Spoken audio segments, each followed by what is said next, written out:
Dear distinguished guests, dear friends, I would say, BLED conference has a very good tradition. But I want here actually to illustrate that we have so many components of innovation systems that it would be right time now to integrate them. We have innovations, we have inventions, and now the journey actually begins after 25 years of very good work. So it's end of beginning. Last year I started with the first slide with E everything almost, and asked us to think about what is beyond those E words. E-commerce, E-inclusion, E-society, E-whatever. Wouldn't it actually be the time after, again looking at the history of 25 years of BLED E-conference, to see that actually we are now talking about something which will be turning into mainstream? Well, we had good examples mentioned in the opening. Well, 45 minutes of establishment of a new enterprise. Where is that in the European scale? Not yet there, even if we have those kind of very good examples. Then some wording to think about, which I hear very often in speeches related to the new society, the transformative nature of ICT. Please don't use the word transparency. I know it's one of our words, but think about that in physical sense. You don't see anything if something is transparent. Momentum is something which, again, coming from the physical things, is very static. Speak about inertia, because then you are speaking about something which is dynamic. Quantum leap. Do you really know anything smaller than a quantum leap? It's the smallest step you can do theoretically. So again, leaps, yes, but again, think beyond. Think about the meanings and transformation about the society for us all. Because again, when we look at innovations, and we are now really in the middle of innovation, sustainable innovation is not a linear process. It's full of disruptions. It's about value choices, and now when we are speaking about the economical, societal, whatever crisis, we are probably facing the deep values of us as a society more than ever before. And it's really beyond the buzzwords. It's something which we need to look at in a very holistic way, and that is what I will touch a bit more later. When we look at the very recent Council conclusions, I think it's very important to highlight some things which are also touching the, I would say, even past of the BLED conference. It's really about demand-led innovation, how you create the societal demand for innovation together with the ICT. How do you do that transformation in the same way, simultaneously? And keywords for today, of course, coming from the economical situation, I would say economical opportunities, is to look at productivity, innovation, jobs and growth. But again, we need to look beyond what is the word growth. What kind of growth? Is it material growth? It is wealth growth, well-being growth? What kind of societal transformation is interlinked into that? And that is the big challenge, also on European level. When this slide, well, I used this slide first in year 2000, actually in BLED. It's really about looking at the technology-enabled disruptions. You could say technology-enabled revolutions since 1800s. They really were moving from very local type of operations, businesses, even society, to something which is now, through to ICT, as we heard also via the video conference, location and place independent. How do we capture that, you could say, independency in our business models, in our behavioral models, in our societal models? When you go outside watching the man in the street, is the society, itself ready for this kind of a transformation where you are actually disconnecting from the local boundaries and timely boundaries. And of course that's a very, very big political challenge as well. When we look at the transformations economically from chaos theory perspective, what you could clearly see is that we had a nicely predictable economic development until the 90s, 95, and then suddenly something became totally unpredictable.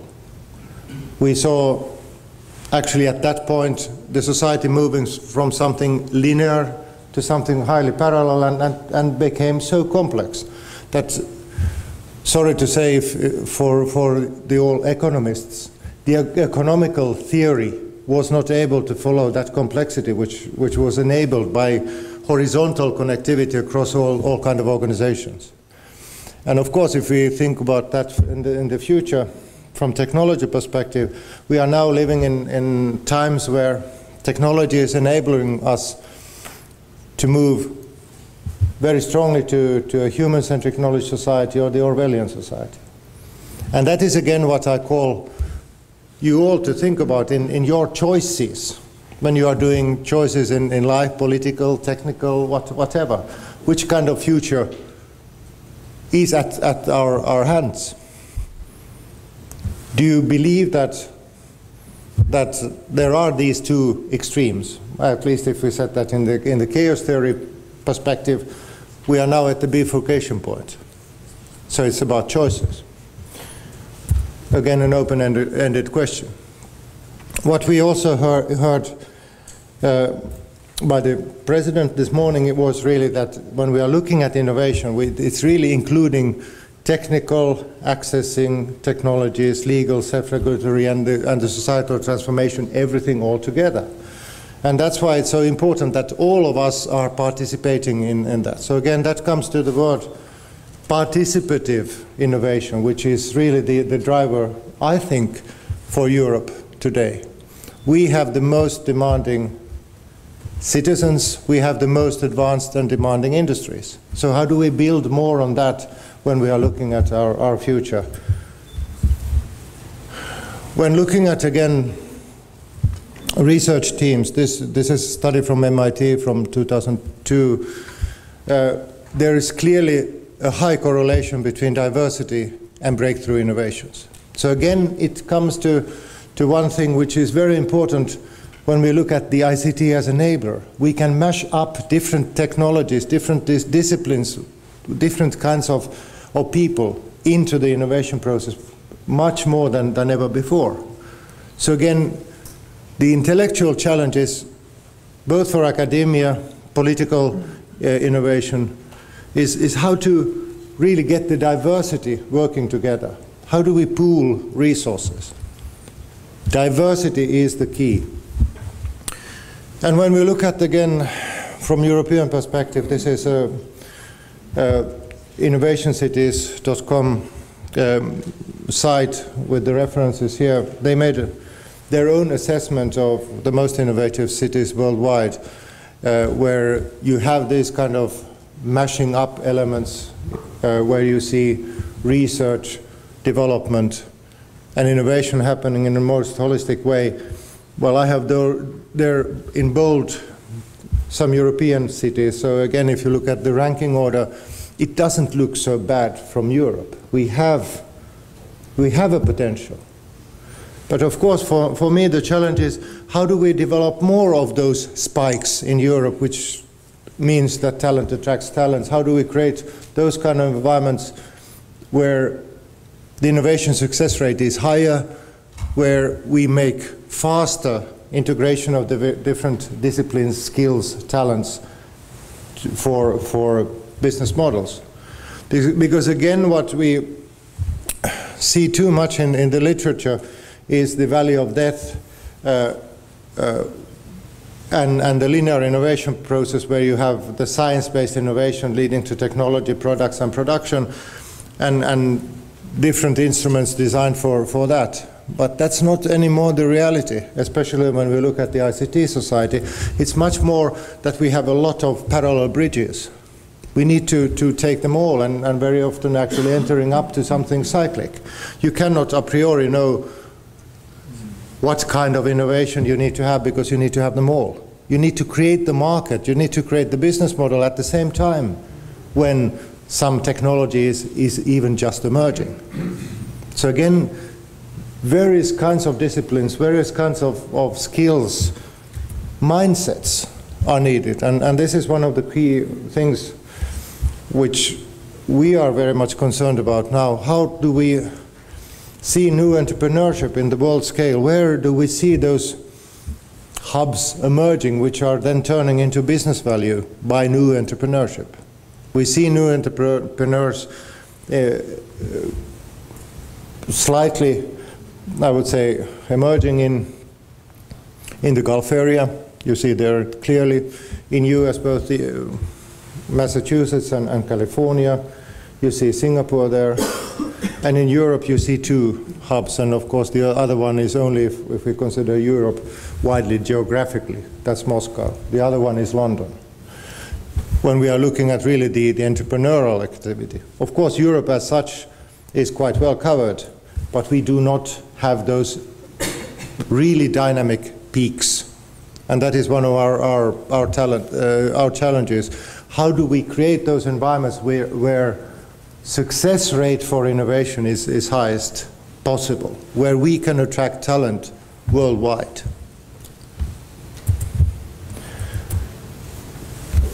And this is, I think, also one piece of the picture. This was shown also in Bled. This is a study from IBM, clearly indicating that the organizations need to break out. When they have assessed where they have the innovation sources, where the innovation is coming from, it's external, of course, business partners and customers, but also internally from employees, but not in their professional roles. And that is, I think, important. They are seeing the employees internally as idea sources, but not in their formal roles in the organization. So again, that is the challenge for the organization. How can you tap both inside and outside the knowledge for I would say again, new business models, new operational models. We are not speaking about open innovation here. We are speaking about really innovation networks and ecosystems where every single, even individual, has multiple roles in contributing to the ideation, to the creation of business models and business wealth creation. Again, when I speak about business models, think about that in a wider context. It's not about the traditional business money thinking, it's about creating value. And here we touch very much the living labbing.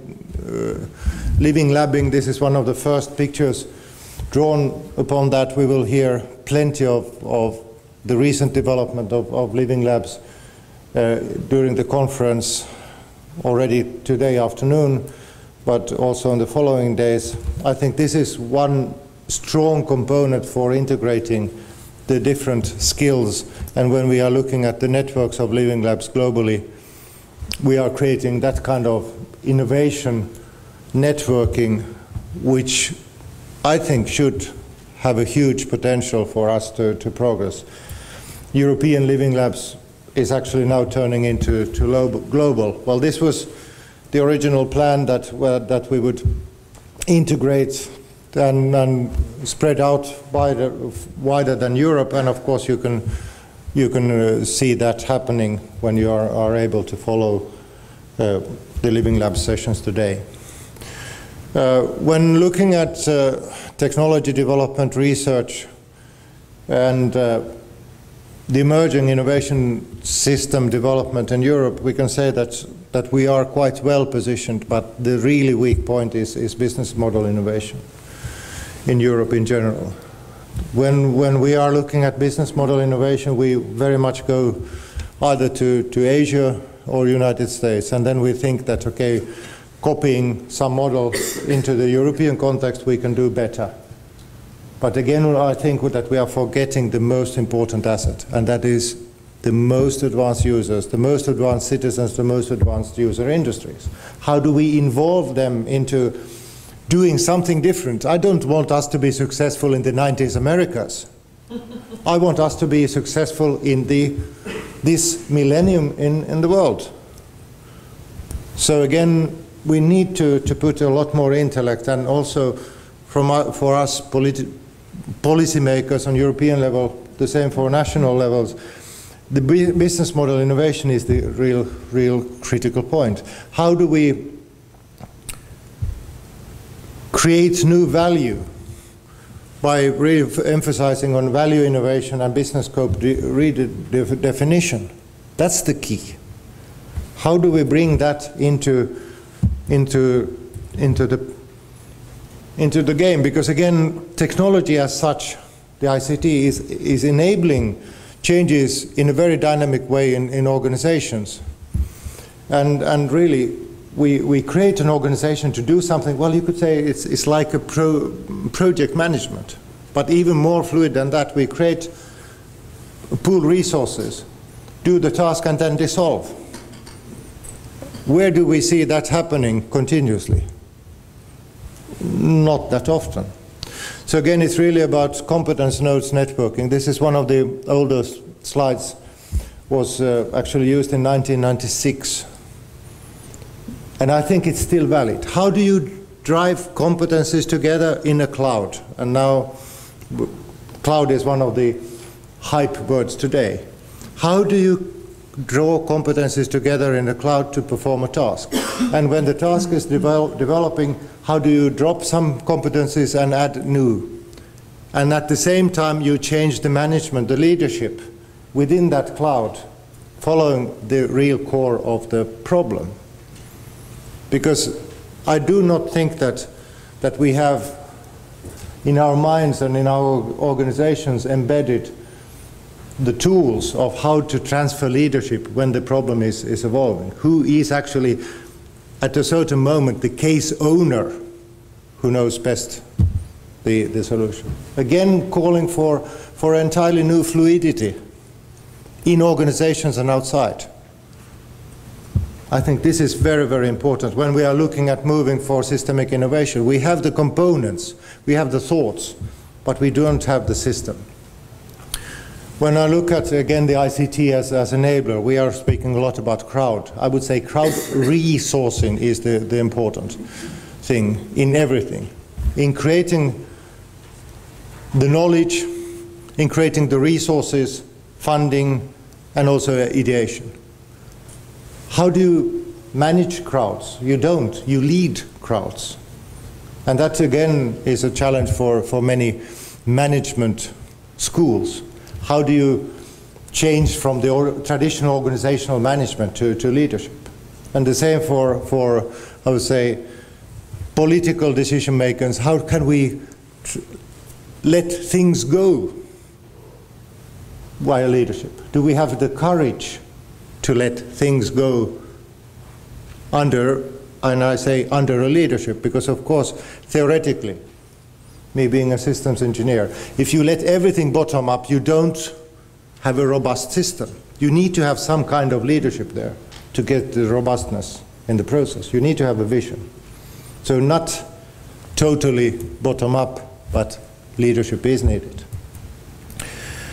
One thing what I wanted to also say here in this context regarding to the societal transformation is that when we are looking at the organizational pyramid for Maslow, we will speak about this more in the afternoon session, so please welcome to that.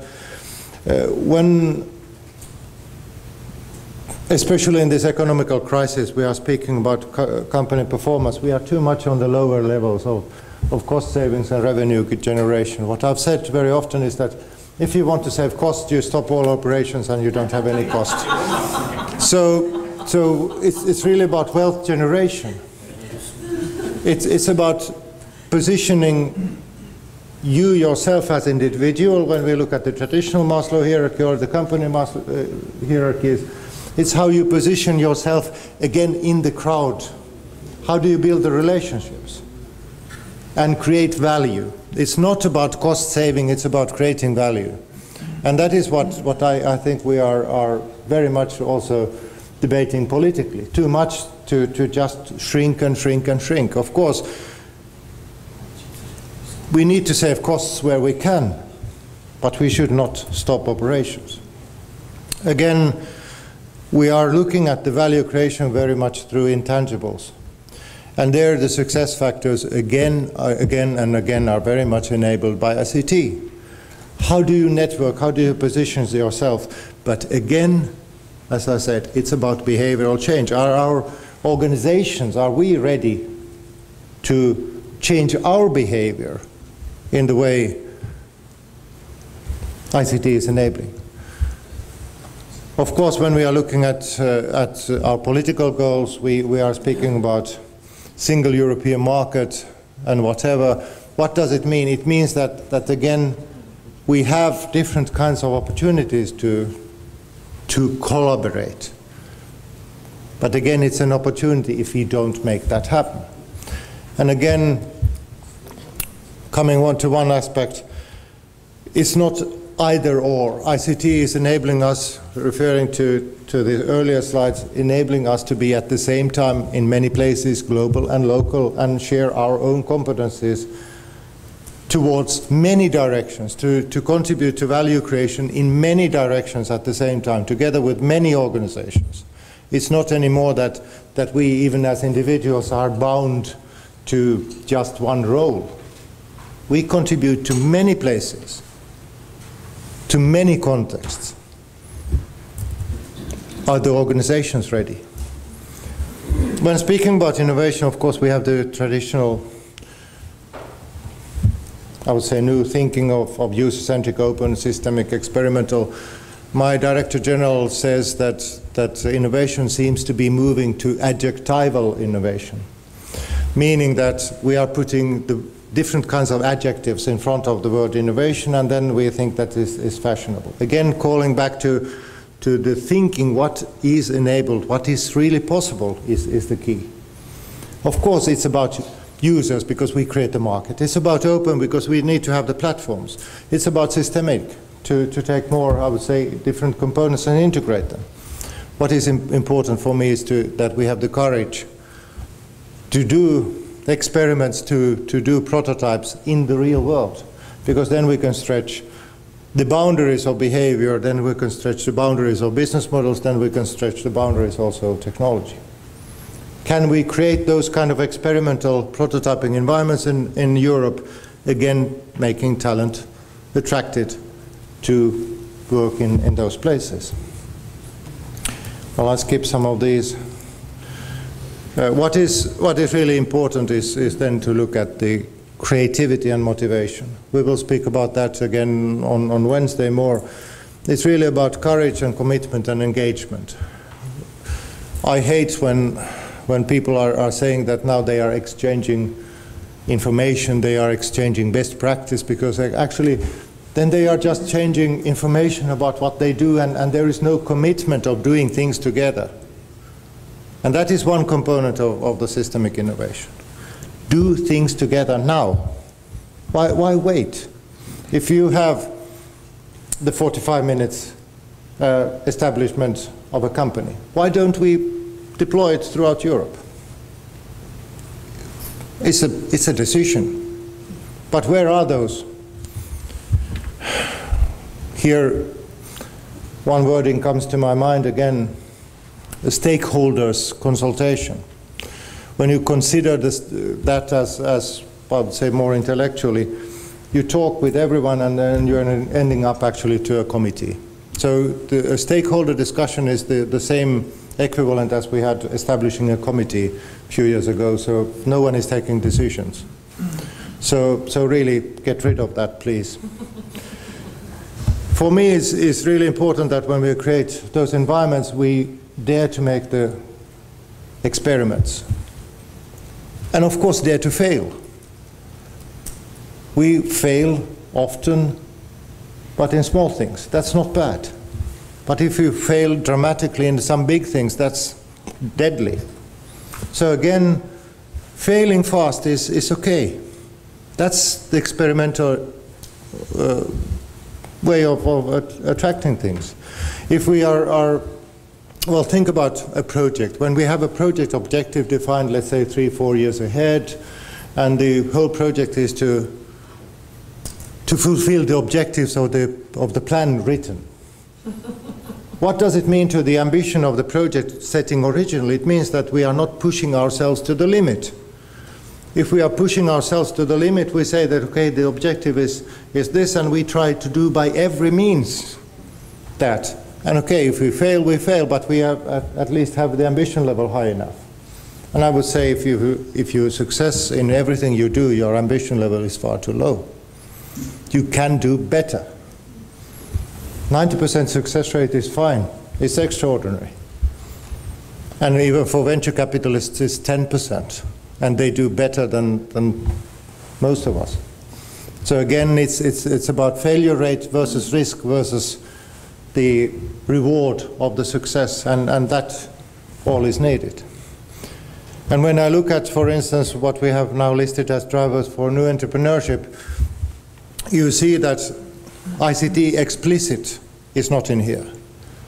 But you can read between lines that ICT is the critical enabler for most of this. And when I touch, for instance, the intellectual property rights, you see how, well, thinking about what you read in the literature, you see how conflictual that is today. How do you manage intellectual property rights in crowds when actually the traditional intellectual property rights are made for closing down, closing internal? Do we have that kind of intellectual property rights, for instance, where everything is designed to be open, to be shared, and then builds on that? No, but that could be quite an interesting trial to do in, for instance, some of the smaller member states with 2 million people.